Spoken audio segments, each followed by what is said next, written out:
Hello ವೀಕ್ಷಕರೇ, welcome back to ಸರ್ಸು logs. ಬೇಸಿಗೆಯಲ್ಲಿ ದೇಹಕ್ಕೆ ತಂಪನ್ನು ತಂದುಕೊಡ್ತಕ್ಕಂಥ ಸೌತೆಕಾಯಿಯನ್ನು ಬಳಸ್ಕೊಂಡು ಇವತ್ತು ರೊಟ್ಟಿನ ರೆಡಿ ಮಾಡ್ಕೊಳ್ಳೋಣ.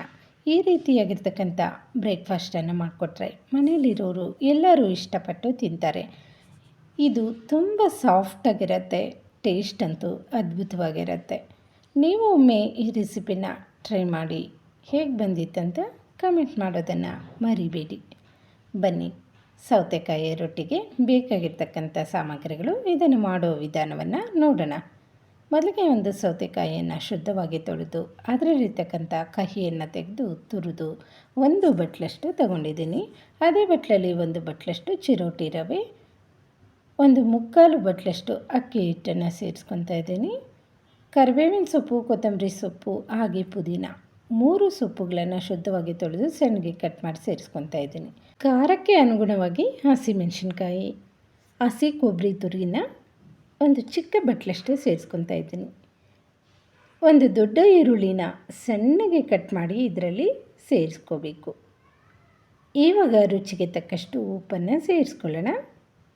1 ಸ್ಪೂನಷ್ಟು ಬಿಳಿ ಎಳ್ಳು, ಜೊತೆಗೆ ಅರ್ಧ ಸ್ಪೂನಷ್ಟು ಜೀರಿಗೆ, ಇದೆಲ್ಲವನ್ನು ಒಂದು ಬಟ್ಲಿಗೆ ಸೇರಿಸ್ಕೊಂಡು ಚೆನ್ನಾಗಿ ಮಿಕ್ಸ್ ಮಾಡ್ಕೊಳ್ಳೋಣ.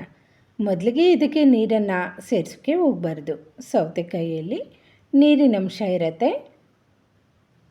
ಏನಾದರೂ ಗಟ್ಟಿ ಆದರೆ ಮಾತ್ರ ಸ್ವಲ್ಪ ನೀರನ್ನು ಸೇರಿಸ್ಕೊಂಡು ಇದನ್ನು ರೊಟ್ಟಿ ಹದಕ್ಕೆ ಕಲಿಸ್ಕೋಬೇಕು.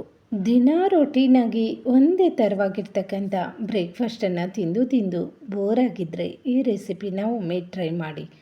ಮಕ್ಕಳಿಂದ ಹಿಡಿದು ದೊಡ್ಡವ್ರ ತನಕ ಎಲ್ಲರೂ ಇಷ್ಟಪಟ್ಟು ತಿಂತಾರೆ.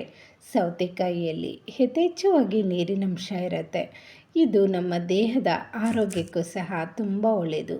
ಈ ರೀತಿಯಾಗಿ ನಾವು ರೊಟ್ಟಿ ಹದಕ್ಕೆ ಇದನ್ನು ಕಲಸಿ ಪಕ್ಕಕ್ಕಿಟ್ಕೊಳ್ಳೋಣ. ಒಂದು ಹೆಂಚನ್ನು ಬಿಸಿ ಮಾಡ್ಕೊಳ್ಳೋಣ. ಮೇಲೆಯಿಂದ ಸ್ವಲ್ಪ ಎಣ್ಣೆನ ಸವರ್ಕೊಂಡು ನಂತರ ಒಂದು ಬಟ್ಲಲ್ಲಿ ನೀರನ್ನು ತಗೊಳ್ಳೋಣ. ಕೈಯನ್ನು ತೇವ ಮಾಡಿಕೊಂಡು ಹೆಂಚ ಮೇಲೆ ರೊಟ್ಟಿನ ತಟ್ಕೊಳ್ಳೋಣ. ಡೈರೆಕ್ಟಾಗಿ ಹೆಂಚ ಮೇಲೆ ರೊಟ್ಟಿನ ತಟ್ಟೋಕ್ಕೆ ಬರೋರು ಈ ರೀತಿಯಾಗಿ ತಟ್ಕೋಬಹುದು. ಫ್ಲೇಮನ್ನು ಲೋ ಫ್ಲೇಮಲ್ಲಿ ಇಟ್ಕೊಂಡು ಮೊದಲಿಗೆ ರೊಟ್ಟಿನ ತಟ್ಕೊಳ್ಳಿ. ನಂತರ ಮೀಡಿಯಮ್ ಫ್ಲೇಮಲ್ಲಿ ಇಟ್ಕೊಂಡು 2 ಕಡೆ ಕೆಂಬಣ್ಣ ಬರೋವರೆಗೂ ಇದನ್ನು ಚೆನ್ನಾಗಿ ಸುಟ್ಕೋಬೇಕು. ರೊಟ್ಟಿನ ಡಿಫ್ರೆಂಟಾಗಿರ್ತಕ್ಕಂಥ ಒಂದು ರೊಟ್ಟಿ ಅಂತ ಹೇಳಬಹುದು. ಮಾಡೋದು ಸಹ ತುಂಬ ಈಸಿಯಾಗಿದೆ, ಕ್ವಿಕ್ಕಾಗಿ ಆಗಿಬಿಡುತ್ತೆ. ಈ ರೊಟ್ಟಿನ ಸುಟ್ಕೊಳ್ಳೋದಕ್ಕೆ ಬೆಣ್ಣೆ ಅಥವಾ ತುಪ್ಪನ ಬೇಕಾದರೂ ಬಳಸ್ಕೋಬಹುದು. ರುಚಿ ಇನ್ನಷ್ಟು ಹೆಚ್ಚಾಗುತ್ತೆ. ಈ ರೀತಿ ನಮಗೆ ಎಷ್ಟು ರೊಟ್ಟಿ ಬೇಕೋ ಅಷ್ಟು ರೊಟ್ಟಿಯನ್ನು 2 ಕಡೆ ಕೆಂಬಣ್ಣ ಬರೋವರೆಗೂ ಸುಟ್ಟು ಪಕ್ಕಕ್ಕೆ ಇಟ್ಕೊಳ್ಳೋಣ.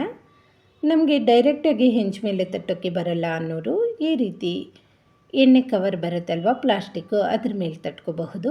ಇಲ್ಲ ಅಂದರೆ ಬಾಳೆ ಎಲೆ ಮೇಲೆ ಇದನ್ನು ತಟ್ಕೋಬಹುದು. ಎಷ್ಟು ತೆಳುವಾಗಿ ಬೇಕಾದರೂ ತಟ್ಕೋಬಹುದು. ತುಂಬ ಚೆನ್ನಾಗಿ ಬರುತ್ತೆ. ಒಂದು ಡಿಫ್ರೆಂಟಾಗಿರ್ತಕ್ಕಂಥ ರೊಟ್ಟಿ ರೆಸಿಪಿ ಅಂತ ಹೇಳಬಹುದು. ಸಮ್ಮರ್ಗೆ ತುಂಬ ಚೆನ್ನಾಗಿರುತ್ತೆ. ಮನೆಯಲ್ಲಿರೋರಿಗೆ ಎಲ್ಲರಿಗೂ ಸಖತ್ ಇಷ್ಟ ಆಗುತ್ತೆ. ರೊಟ್ಟಿ ಅಂತೂ ತುಂಬ ಚೆನ್ನಾಗಿ ಬಂದಿತ್ತು. ಇದ್ರ ಜೊತೆ ಕಡಲೆ ಬೀಜದ ಚಟ್ನಿಯನ್ನು ಮಾಡಿಕೊಂಡಿದ್ದೆ. ಟೇಸ್ಟ್ ಅಂತೂ ಅದ್ಭುತವಾಗಿತ್ತು. ಈ ರೀತಿ ಬ್ರೇಕ್ಫಾಸ್ಟನ್ನು ಮಾಡಿಕೊಟ್ರೆ ಮನೆಯಲ್ಲಿ ಎಲ್ಲರೂ ಇಷ್ಟಪಟ್ಟು ತಿಂತಾರೆ. ಒನ್ಸ್ ಮೋರ್ ಅಂತ ಒಂದು ರೊಟ್ಟಿ ತಿನ್ನೋ ಜಾಗದಲ್ಲಿ 4 ರೊಟ್ಟಿ ತಿಂತಾರೆ. ಅಷ್ಟೊಂದು ಚೆನ್ನಾಗಿರುತ್ತೆ. ವೀಕ್ಷಕರೇ, ಇದಾಗಿತ್ತು ಇವತ್ತಿನ ವಿಡಿಯೋ. ನೆಕ್ಸ್ಟ್ ವಿಡಿಯೋ ಒಟ್ಟಿಗೆ ಮತ್ತೆ ಸಿಗೋಣ. Thank you for watching.